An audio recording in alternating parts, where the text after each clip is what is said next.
ನಮಸ್ಕಾರ ವೀಕ್ಷಕರೇ, on spot ನ್ಯೂಸ್ಗೆ ಸ್ವಾಗತ. ನಾನು ಸಂಗೀತ. ಸಾರ್ವಜನಿಕವಾಗಿ ಉಪಟಳ ಮಾಡುತ್ತಿದ್ದ ಹಾಗೂ ರಾತ್ರಿ ವೇಳೆಯಲ್ಲಿ ರಸ್ತೆಯಲ್ಲಿ ರಾಬರಿ ಮಾಡಿ ಲೂಟಿ ಮಾಡುತ್ತಿದ್ದ ವ್ಯಕ್ತಿಯನ್ನು ಬಂಧಿಸಲು ಹೋಗಿದ್ದ ಪೊಲೀಸರ ಮೇಲೆ ಹಲ್ಲೆಗೆ ಮುಂದಾಗಿದ್ದ ವೇಳೆಯಲ್ಲಿ ತಮ್ಮ ಆತ್ಮರಕ್ಷಣೆಗಾಗಿ ಪೊಲೀಸರು ಆರೋಪಿ ಕಾಲಿಗೆ ಫೈರಿಂಗ್ ಮಾಡಿರುವ ಘಟನೆ ಕಲಬುರಗಿ ನಗರದ ಹೊರವಲಯದ ಜಾಪುರ ಗುಡ್ಡದ ಬಳಿ ನಡೆದಿದೆ. ದರೋಡೆಕೋರ 33 ವರ್ಷದ ಇಮ್ತಿಯಾಜ್ ಗಿಣಿ ಕಾಲಿಗೆ ಗುಂಡು ತಾಕಿದ್ದು ಆತನನ್ನು ಕಲಬುರಗಿಯ ಜಿಮ್ಸ್ ಆಸ್ಪತ್ರೆಗೆ ಚಿಕಿತ್ಸೆಗೆಂದು ದಾಖಲು ಮಾಡಲಾಗಿದೆ. ಖಚಿತ ಮಾಹಿತಿಯನ್ನು ಆಧರಿಸಿ ಜಾಪುರ ಬಳಿ ಬಂಧಿಸಲು ತೆರಳಿದ್ದ ಸಬ್ ಅರ್ಬನ್ ಠಾಣೆಯ ಪಿಎಸ್ಐ ಬಸವರಾಜ್ ಅವರ ಮೇಲೆ ಹಲ್ಲೆಗೆ ಮುಂದಾಗಿದ್ದ ಆರೋಪಿ ಇಮ್ತಿಯಾಜ್ ಅವನ ಕಾಲಿಗೆ ಗುಂಡು ಹಾರಿಸಿದ್ದಾರೆ. ಇಮ್ತಿಯಾಜ್ ವಿರುದ್ಧ ನಗರದ ಹಾಗೂ ಗ್ರಾಮೀಣ ಪ್ರದೇಶದಲ್ಲಿನ ಠಾಣೆಗಳಲ್ಲಿ ಒಟ್ಟು 6 ಪ್ರಕರಣಗಳು ದಾಖಲಾಗಿದ್ವು. ಈ ಪ್ರಕರಣಗಳಲ್ಲಿ ಈತ ಮೋಸ್ಟ್ ವಾಂಟೆಡ್ ಆಗಿದ್ದ. ಇತ್ತೀಚೆಗೆ ಹಲವು ಕಡೆಗಳಲ್ಲಿ ದರೋಡೆ ಹಲ್ಲೆ ಪ್ರಕರಣಗಳು ನಡೆಯುತ್ತಿದ್ದಂತೆ ಪೊಲೀಸರು ಅಲರ್ಟ್ ಆಗಿದ್ರು. ಈ ವೇಳೆಯಲ್ಲಿ ಮಾಹಿತಿ ಸಿಕ್ಕ ಕೂಡಲೇ ಪಿಎಸ್ಐ ಬಸವರಾಜ್ ಮತ್ತು ಸಿಬ್ಬಂದಿ ಬಂಧನಕ್ಕೆ ತೆರಳಿದಾಗ ಈ ಘಟನೆ ನಡೆದಿದೆ ಎಂದು ಕಲಬುರಗಿ ನಗರ ಪೊಲೀಸ್ ಆಯುಕ್ತ ಡಾಕ್ಟರ್ ಶರಣಪ್ಪ ಎಸ್ಟಿ ಮಾಹಿತಿ ನೀಡಿದರು. ನಾವು ಈ ಮೊಬೈಲ್ ಸ್ನ್ಯಾಚಿಂಗ್ ಏನು ರಾಬರಿ ಪ್ರಕರಣಗಳಿದೆ ಅದರಲ್ಲಿ ಒಂದು ತಲೆ ಮರೆಸಿಕೊಂಡಿರುವ ಆರೋಪಿಗಳ ಬಗ್ಗೆ ವಿಶೇಷ ತಂಡವನ್ನು ಮಾಡಿ ಕಾರ್ಯಾಚರಣೆ ನಡೆಸ್ತಾ ಇತ್ತು.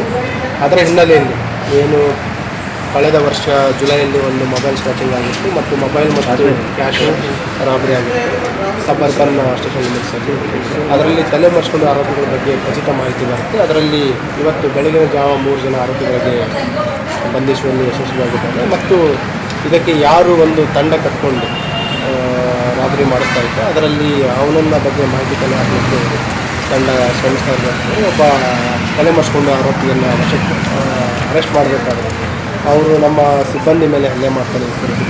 ಆ ಸಂದರ್ಭದಲ್ಲಿ ಸಬ್ ಇನ್ಸ್ಪೆಕ್ಟರ್ ಅವರು ಅವನ ಬಲಗಾಲಿಗೆ ಫೈರ್ ಮಾಡಿ ಅವನನ್ನು ಬಂಧಿಸುವಲ್ಲಿ ಯಶಸ್ವಿಯಾಗಿದ್ದಾರೆ. ಏನು ಇದರಲ್ಲಿ ಗಾಯಗೊಂಡಿದ್ದರು ನಮ್ಮ ಸಿಬ್ಬಂದಿ ಮತ್ತು ಆರೋಪಿ ಅವರನ್ನು ಆಸ್ಪತ್ರೆಗೆ ಸಾಗಿಸಲಾಗಿದೆ. ಮುಂದಿನ ಕಾನೂನು ಪ್ರಕಾರ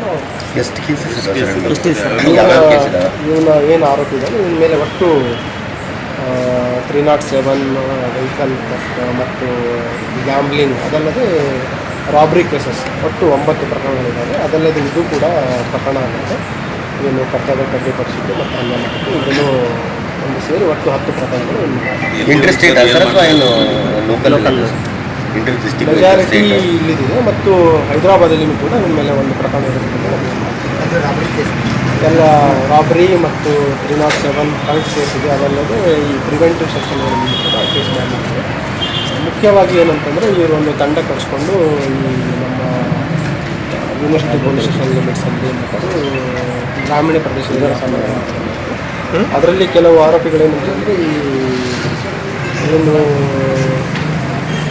ಕಪಲ್ಸ್ ಇರ್ತಾರೆ ಜೋಡಿಗಳನ್ನು ಟಾರ್ಗೆಟ್ ಮಾಡಿ ಅವ್ರ ಹತ್ರ ಮೊಬೈಲ್ ಮತ್ತು ಕ್ಯಾಶನ್ನು ದರೋಡೆ ಮಾಡುವಂಥದ್ದು ಬೇಸಿಕಲಿ ಒಂದು ಕಲಬುರಗಿ ನಗರದ MSK ನಿರ್ಮಾಣದ ಮಾಸಕ್ಕೆ ಅದು ಖಚಿತವಾದ ಉದ್ಯೋಗವನ್ನು ಹೆಚ್ಚಿನ ವಿಚಾರಣೆ ಮಾಡ್ತೀವಿ ಮಾಡಿ ಮುಂದಿನ ಮಾಹಿತಿ. ಪ್ರಕಟಣೆ: ಕರ್ನಾಟಕ ಸರ್ಕಾರ, ಜಿಲ್ಲಾಡಳಿತ, ಜಿಲ್ಲಾ ಪಂಚಾಯತ್, ಜಿಲ್ಲಾ ಆರೋಗ್ಯ ಮತ್ತು ಕುಟುಂಬ ಕಲ್ಯಾಣ ಇಲಾಖೆ, ಜಿಲ್ಲಾ ಮಾನಸಿಕ ಆರೋಗ್ಯ ಕಾರ್ಯಕ್ರಮ ಕಲಬುರಗಿ. ಸಾಮಾನ್ಯವಾಗಿ ಕಂಡುಬರುವ ಮಾನಸಿಕ ಕಾಯಿಲೆಯ ಲಕ್ಷಣಗಳು: ನಿದ್ರಾಹೀನತೆ, ಹಸಿವು ಕಡಿಮೆ, ಅತಿ ಬೇಜಾರು, ಜೀವನದಲ್ಲಿ ಜಿಗುಪ್ಸೆ, ಜೀವನದಲ್ಲಿ ನಿರಾಸಕ್ತಿ, ವಿನಾಕಾರಣ ಭಯ ಪಡುವುದು, ಲೈಂಗಿಕ ಸಮಸ್ಯೆ, ದಿನನಿತ್ಯದ ಕಾರ್ಯನಿರ್ವಹಿಸಲು ಕಷ್ಟವಾಗುವುದು, ಮೈಕೈ ನೋವು, ನೆನಪಿನ ಶಕ್ತಿ ಕಡಿಮೆಯಾಗುವುದು. ಗಂಭೀರ ಸ್ವರೂಪದ ಮಾನಸಿಕ ಕಾಯಿಲೆಯ ಲಕ್ಷಣಗಳು: ವಿಚಿತ್ರ ವರ್ತನೆ, ಮಂಕಾಗಿರುವುದು, ಅತಿ ದುಃಖ, ಅತಿ ಸಂಶಯ, ಆತ್ಮಹತ್ಯೆ ಆಲೋಚನೆ, ಅತಿ ಸಂತೋಷ ಮತ್ತು ಜಂಬ ಕೊಚ್ಚಿಕೊಳ್ಳುವುದು, ಬೇರೆಯವರಿಗೆ ಕಾಣಿಸದ ಕೇಳಿಸದ ದೃಶ್ಯ, ಧ್ವನಿಗಳು ಕಾಣಿಸುವುದು, ಕೇಳಿಸುವುದು, ಮೈ ಮೇಲೆ ದೇವರು ದೆವ್ವ ಬಂದಂತೆ ಆಡುವುದು, ಮೂರ್ಛೆ ಬೀಳುವುದು, ಬುದ್ಧಿಮಾಂದ್ಯತೆ. ಚಿಕಿತ್ಸಾ ಸೌಲಭ್ಯಗಳು: ಆಪ್ತ ಸಮಾಲೋಚನೆ, ಮಾತ್ರೆಗಳ ಮುಖಾಂತರ ಚಿಕಿತ್ಸೆ, ಸಾಮಾಜಿಕ ಬೆಂಬಲ ನೀಡುವುದು, ವಿದ್ಯುತ್ ಕಂಪನ ಚಿಕಿತ್ಸೆ ಎಲ್ಲಿ ಲಭ್ಯ? ಹತ್ತಿರದ ಸರ್ಕಾರಿ ಪ್ರಾಥಮಿಕ ಆರೋಗ್ಯ ಕೇಂದ್ರ, ಸಮುದಾಯ ಆರೋಗ್ಯ ಕೇಂದ್ರ, ತಾಲೂಕು ಆಸ್ಪತ್ರೆ, ಜಿಲ್ಲಾ ಆಸ್ಪತ್ರೆ, ವೈದ್ಯಕೀಯ ಮಹಾವಿದ್ಯಾಲಯ. ಮನೋಚೈತನ್ಯ ಕಾರ್ಯಕ್ರಮ: ಜಿಲ್ಲಾ ಮಾನಸಿಕ ಆರೋಗ್ಯ ಕಾರ್ಯಕ್ರಮ ಜಿಲ್ಲಾ ಆರೋಗ್ಯ ಮತ್ತು ಕುಟುಂಬ ಕಲ್ಯಾಣ ಇಲಾಖೆ ಕಲಬುರಗಿ ವತಿಯಿಂದ ಪ್ರತಿ ತಿಂಗಳು ತಾಲೂಕು ಆಸ್ಪತ್ರೆಯಲ್ಲಿ ಮಾನಸಿಕ ಆರೋಗ್ಯ ಚಿಕಿತ್ಸಾ ಶಿಬಿರ ನಡೆಸಲಾಗುವುದು.